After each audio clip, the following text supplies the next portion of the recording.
जब मुस्लिम समुदाय का नाम निशान भी नहीं था ना, उससे लाखों साल पहले से कुंभ लग रहा है। और जो ये कह रहे हैं ना कि वक्फ बोर्ड की जमीन है, हमारी जमीन है, उन्हें अपने बाप दादों के वायदों को पढ़ना चाहिए। उनके बाप दादा अपने हिस्से की जमीन लेकर पाकिस्तान और बांग्लादेश बनवा चुके हैं। भारत की 1 इंच जमीन पर भी किसी मुसलमान का कोई अधिकार नहीं है। कुंभ की तो छोड़ दो, किसी भी जमीन पर ये जितना वो करे हुए हैं, नाजायज कब्जा करे हुए हैं। हमारी अहिंसा को, हमारे प्यार को, हम तो ये समझते हैं भाई इनके और हमारे पूर्वज एक ही हैं, तो ये हमारे भाई हैं। हमारे इस विश्वास का नाजायज फायदा उठाते हुए वो यहाँ पर ये बदतमीजियां कर रहे हैं, वरना भारत की 1 इंच जमीन पर किसी मुसलमान का कब्जा नहीं है। आपके हिसाब से वक्फ बोर्ड की जमीनों को क्या होना चाहिए? वक्फ बोर्ड की कोई जमीन नहीं है भारत में। भारत में मुसलमान जो है धर्म के आधार पर, देखिए इनके बाद जो भारत में आज मुसलमान है, इनके बाप दादाओं ने एक दिन ये कहा था कि भाई हम हिंदुओं के साथ नहीं रह सकते। अब हिंदुओं के नेताओं ने कहा भाई कोई बात नहीं, देश है, साथ रहो हमारे।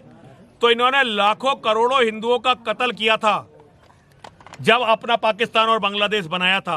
लाखों करोड़ों हमारे भाई बहनों का कत्ल करके अपने हिस्से से 1.5 गुना अधिक जमीन लेकर आज ये हमारी जमीन पर कब्जा जमा रहे हैं, क्योंकि ये बहुत ही बेशरम और निर्लज्ज हैं।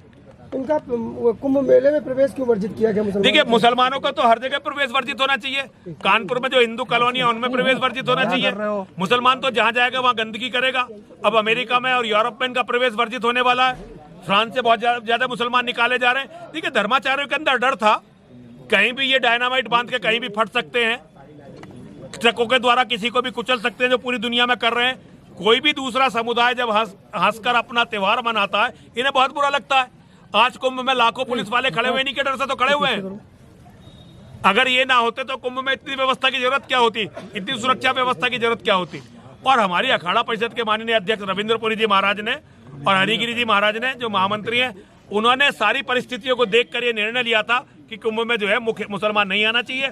मैं उनके निर्णय का स्वागत करता हूं, अभिनंदन योग्य निर्णय है। शिविर में एक मुसलमान भी मिला, मेरी हत्या के लिए आया था, वो षड्यंत्र है गहन, पुलिस जांच कर रही है। हमने पुलिस को उसे दे दिया था, पुलिस जांच कर रही है। और मैं योगी जी पर विश्वास करता हूं।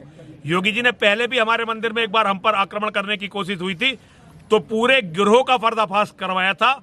और उसमें कई लोगों को, अपने मौलानाओं को जो है उम्र कैद की सजा मिली, क्योंकि धर्मांतरण के सबसे बड़े गिरोह का हमारे मंदिर से पता चला था।